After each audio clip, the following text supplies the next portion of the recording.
Hi everyone, this is Tom versus Jamie, played on the 11th of May. So knight f3, the ready opening, okay. Okay, but it's transformed into a d-pawn opening. And whoa, what? Okay, this is not the same as e4. You know, 4 knights game is fine if you're playing e4, if it's e4 and e5.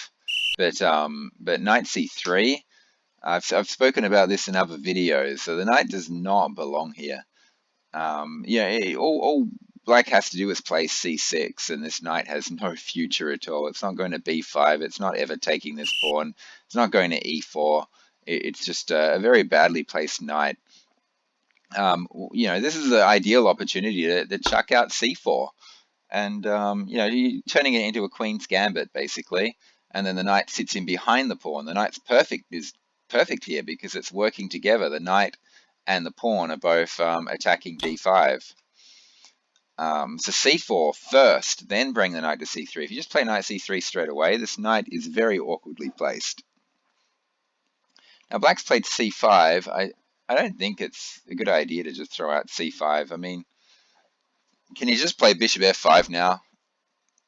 See, I'm not too happy with f5 because then you don't have c6 anymore. This knight can actually come here and be a bit of a pain. I think, except the fact that white has put his knight on a silly square, and just play normally, get the bishop out, get your pawn up, and just develop as quickly as you can. I like the idea of going for c6 instead of c5. Given that, there's nothing wrong with c5. c5, black has got the better game. So e3, what? No. Here, maybe white should just take it. This is sort of Queen's Gambit accepted stuff. At least now the knight and the queen are working together to put pressure on the d-pawn. And that's sort of the idea you want to go for. Maybe after taking, you can go for an e4 sort of semi-sacrifice. And after the pawn takes, you can trade queen, stop him from castling, and then maybe pick your pawn back later on. Pick your pawn back up later on. So c5 kind of lets white get off the hook for putting the knight here by giving white the option of doing this. And the idea is to go for e4. So you look at something like e6, for instance. Well, e6 blocks the bishop in. Well, let's look at knight c6. And here, you might actually be able to play e4 straight away. I know it looks strange with throwing away a pawn like that, but a lot of the time it's not throwing away a pawn. And if he pushes past with d4, you get a very, very interesting position here. Like, it's kind of fascinating what's going on here. Knight there looks terrible on account of this check here.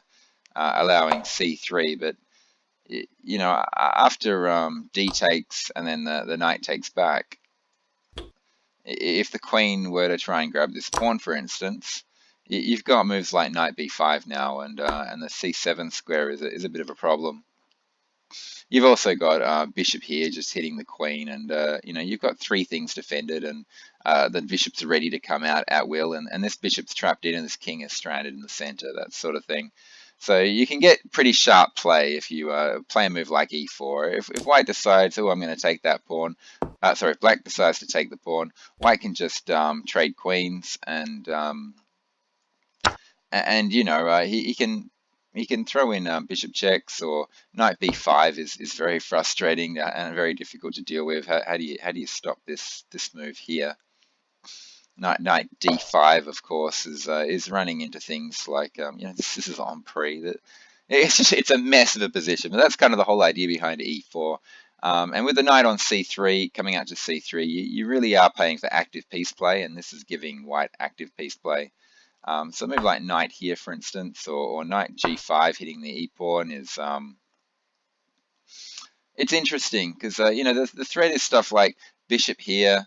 Or even c4, kicking the knight with the idea of trying to throw this in here. Plus this pawn is on pre and you're looking to get it back. And black has got a million things he has to defend. He can't even play knight there to defend the c7 pawn because the knight can just trade for it. So it's kind of an interesting, weird situation. But none of this happened, of course. White did not take. White just played e3, and e3 is doubly bad. I mean, you should get the bishop outside the pawn chain first. Bishop f4. At least then with the bishop, the knight working together, you can start to look to put some pressure on here. Yeah, or if you can, you can once the knight's moved, the pawn can move. You've got queen here check idea, so you can like grab this knight and then throw the queen check in, or grab this knight and get this bishop to b5. That sort of stuff. The bishop on f4 is obviously much better, but yeah, this is dooming this bishop to a horrible fate. This bishop's just going to be rubbish for the rest of the game. So first, I think the placement of the knight here is very dubious, but now blocking the bishop in, this has given black a great position for the rest of the game. So he's going to play bishop f5, which is fair enough, just get the bishop out. Defend e4, so that actually eliminates this whole idea of playing e4 and for active piece play. Bishop d3, here white should be looking at doing this and trying to make use of this knight, because if he never takes that pawn, this knight is going to be awful on c3. So bishop d3 was played, black just traded it off, which is fair enough, which is good. And then he's just gone and played e6. I definitely prefer black's position here, mainly because of this bishop. It's just, basically black is white is going to be a piece down for most of the game. Let's see how it played out. Castles takes. Should you take? I don't know. I think maybe just knight here is good. It threatens to double his pawns. It gets the knight out. The knight and the pawn are putting pressure on the center. If he takes, you develop your bishop. You don't mind if he takes and then goes d4, because then this bishop is still trapped in. Anyway, this bishop's going to get freedom as if white is able to play e4 at some point. Taking, you're hoping that he takes like this and releases his bishop, but gives him double isolated pawns, which are going to be very hard to defend for the whole game. He took with the knight because he obviously didn't want to have the double pawns. Bishop d6. I'm just looking at a move like a6. I'm just thinking about this idea right now, just so that there's no knight b5 sort of thing causing your bishop problems. Normally in a situation like this, if you don't play a6 or c6, you want to put your bishop here rather than there. So he's gone bishop d6, and white's just straight away gone and hit the bishop with the knight. And yeah, maybe the bishop should just retreat now. I mean, white's wasted a move playing b5, so black wastes a move putting it back. That seems fair enough. It's not. I don't think either side has wasted a move by doing this. Yeah, so just bishop back to e7, I think, is the way to go. Black's decided to go for tempo, so he's castled. Basically saying to white, oh well, you've wasted 2 moves playing knight here, and in that time I've got my king castled and I've got my queen out. Which is okay in an open position, but in this particular position where it doesn't look like the position's going to open anytime soon, I don't think the extra tempo means all that much.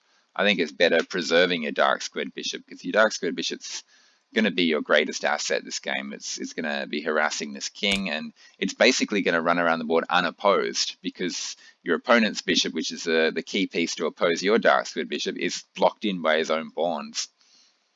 Okay, so takes was happened, and then the knight came out to here.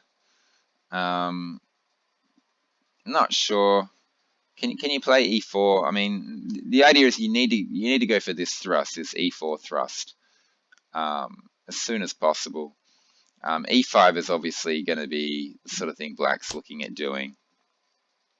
The moment it does, though, you go knight to f5. You're probably still hoping to go for an e4 push. You got to worry about knight here, maybe? I don't know. Yeah, I mean, I'd just be concerned. There's no light squared bishop for white, so knight here being answered by g3 creates a lot of light squared weaknesses, but I don't think there's enough pieces on the board for black to take advantage of those weaknesses. So anyway, knight b5 was played, queen b6, that's fair enough, a4. A4 sends off alarm bells in my head, mainly because of the weakness created on the b pawn, the b4 square, and the b3 square. So I'm just looking at things like knight here to there, or just knight c6 actually, because it guards the a5 square.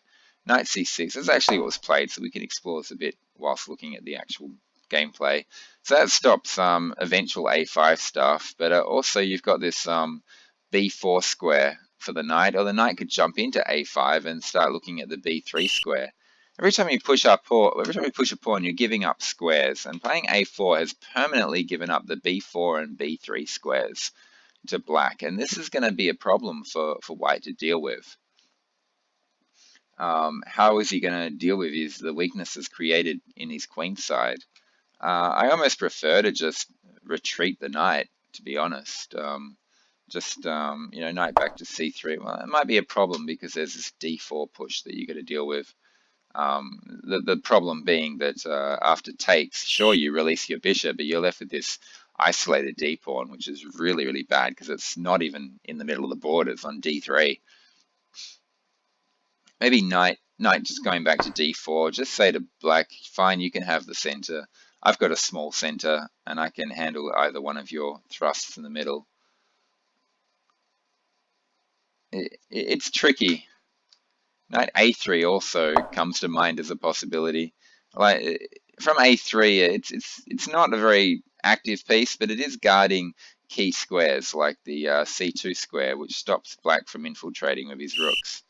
This whole game is going to hinge on the c-file and who gets it. And with white creating weaknesses on his queen side like this, he might not be able to contest the c-file because he's going to be too busy dealing with the holes in his queen side. So knight c6 was played. d4 was played here. I think e4 is the thrust you're looking for here. You really want to play this sort of thrust, which releases the bishop. And if your opponent pushes past, that's not too big a problem, because then you can go f4 and have the e and f pawn side by side, or maybe even f4, f5, and try and use the f file. The big problem is black is going to be coming down this c file very, very quickly. But yeah, d4 is a bit of a problem, because this bishop is never, ever, ever coming out. It's just, it's a dead piece. It's like it's not even on the board. It's just going to be sitting down behind the pawns, just playing a defensive role, and black is going to be making the play for the rest of the game. So a6 was played, the knight's gone back to c3, and then rook a c8. Yeah, just starting the whole process of controlling the c-file. And notice the problem with these pawns here. This knight can jump into here anytime it wants and just use the b4 square whenever it wants. Or it can jump into a5 and threaten to jump into the c4 square or the b3 square. And it's very difficult to deal with. Maybe white has to, try and play some sort of b3, bishop a3 idea. So the pawn being on b3 defends the c4 square, and it releases the bishop to come out along this diagonal, where it can maybe jump into c5 as a temporary outpost, or harass a rook. Obviously, it can guard the d6 square, stopping a knight maneuver into here and jumping another piece into c4. At least it's doing something. It's active along this diagonal, and it might even be helping a b4 push, getting rid of all the weaknesses. I mean, creating a massive hole here, but on the plus side, if you can fix up your queenside pawns, the bishop can help do that. That's a positive, at least. So he goes bishop d2, and I mean, you can see his idea. It's a bit of a trap, which a lot of players would fall into. A lot of the weaker players would fall into. The idea is you want this queen taking this pawn, so the rook can hit the queen and then come back and get your pawn back, and then have this active rook on the 7th rank, which is a bit of a pain for black to deal with. So it's an interesting trap, but I think it's actually misplacing the bishop here. This pawn weakness is not going anywhere, and as long as black doesn't fall into the trap of taking that pawn, as long as he doesn't take the pawn and allow things like this to happen, I think he's just got a very strong position. So, and he didn't fall into it. He played knight a5, not just stealing a free pawn. Now the knight defends the b pawn. The queen is actually now threatening to grab this. Maybe there are tactics here with the discovered attack, the knight moving and the bishop being on the knight. So there's a bit to work out there. But the idea is not to steal this pawn at all, and just look to use this knight into b3 or to c4, or just get it off the c file and just go about the process of doubling. Get your pieces into their best possible positions first, and then start looking to maybe knight here and maybe grab some of these pawns. This bishop is pretty terrible. This knight's going to have to move at some point. The moment it moves, though, this knight's going to jump into here or here and not let the bishop trade for it. So dealing with this bishop is a problem. So rook a b1 was played. I don't even know if that was necessary, to be honest. Black was not taking that pawn. What should he do is the question. I mean, it's hard to work out what to do here. F3 to keep the knight out of e4. I mean, I don't know, rook e1 and try and get an e4 break in. Now, you can't even do that because the d pawn is on pre to the queen. Actually, finding a plan for white here is almost impossible. It's very difficult. At least with rook a b1, I guess, you've got this option of b4 coming up, and b3 as well. So b3 keeps knights out of b3, obviously, and c4.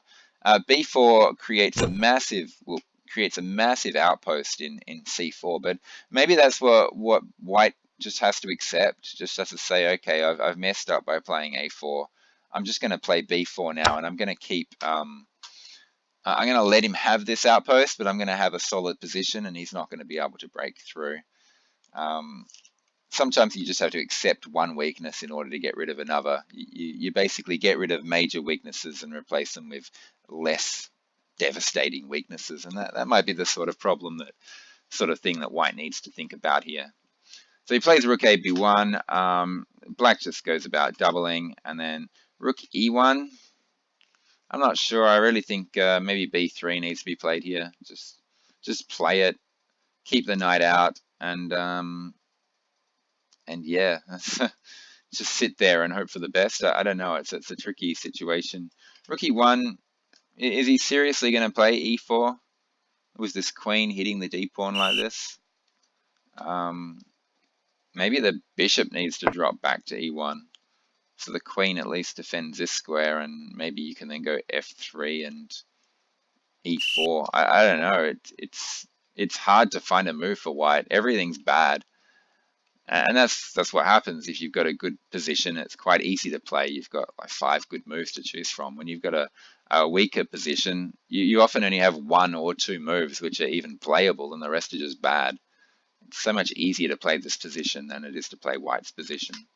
So rook e1 was played, and rook fe8, just continuing with the doubling. And yeah, it's very hard. Maybe a move like rook e2 needs to be played or something to, with the bishop coming back to e1 and the rook kind of defending everything and the bishop defending the knight. Some sort of defensive structure like that. It's got to the point where that's the sort of desperate type of play that white has to do. Find a configuration of his pieces which keeps everything held together and defended. b3 once again, just keeping knights out of c4 and out of b3 could be the way to do. Just let your opponent do the rook for 2 pieces thing. It's not like one of those pieces is any good. So trading a very powerful rook for a very bad bishop and a knight might be the sort of thing white needs to go for. Just b3 and let him do this. That might be even that's terrible because this pawn is on pre, and if you push it, then this comes into here. So even that's no good as well. So yeah, I mean, how do you do this? In this situation, it's suggesting b4 here after the rook takes a knight, which is very clever. Because the knight's on pre now, and the knight can't move to where it wants to go because then it's interfering with the rooks defending each other. So that's the engine's idea. That's why the engine wants to play b3. Okay, so white played queen c2, and that just runs into a million problems. Putting the queen on the same line as the 2 rooks like this, and just giving yourself, letting your knight self-pinning your own knight is just, it can't be a good idea. You're now introducing this idea of knight e4 straight away, which looks very, very strong. And when you combine that with the idea that this knight's coming into here and putting double pressure on this bishop, white has to play incredibly accurately and to not lose something. Like something like rook e2, so that when this knight jumps into c4, you've got the square e1 for your bishop, and just trying to hold things together like that might be the way to go. And then you've got queen, rook, rook defending this. You got the bishop defending that, and just setting up a fortress like this. It wouldn't be surprising though if black does have a way to break through this. So black's pieces are just so well placed. Knight, knight, rook, rook, queen. It's all very, very powerful. In the end, he didn't play that. He played his knight into c4 first. I think chucking the knight into e4 first would have been better because then you're using that pin. But okay, let's see what happens. So b3. Oh gosh, no. That just loses instantly to a simple just to remove the defender tactic. Now, what you want to do is maybe get this rook over to here. The extra defense on the c file might be the way to go. Yeah, there's all sorts of tactics here. You know, you're looking at moves like, you know, knights coming into e4, or the knight's taking on here, knight's taking on there. It's a problem to deal with all this. I think the knight coming into c4 was a mistake, and it has given white the opportunity to do this, which does seem to hold everything. And none of those tactics do seem to work. You know, the knight might end up having to just go back and threaten to jump into b3. So that's what he should have played. This was obviously a big no-no because it just allows bang, bang, bang, and then you just a piece down, the game's over. Strangely enough, black didn't play that. He chose the knight fork instead, which is not as good because you're winning in the exchange rather than winning an entire piece. Entire piece is much better. So queen d3 was played. He grabbed the rook, grabbed it back. Then the knight jumped into e4. That's interesting. What's the idea here? So after knight takes, pawn takes, queen takes, what happens? Very, very clever. Taking here.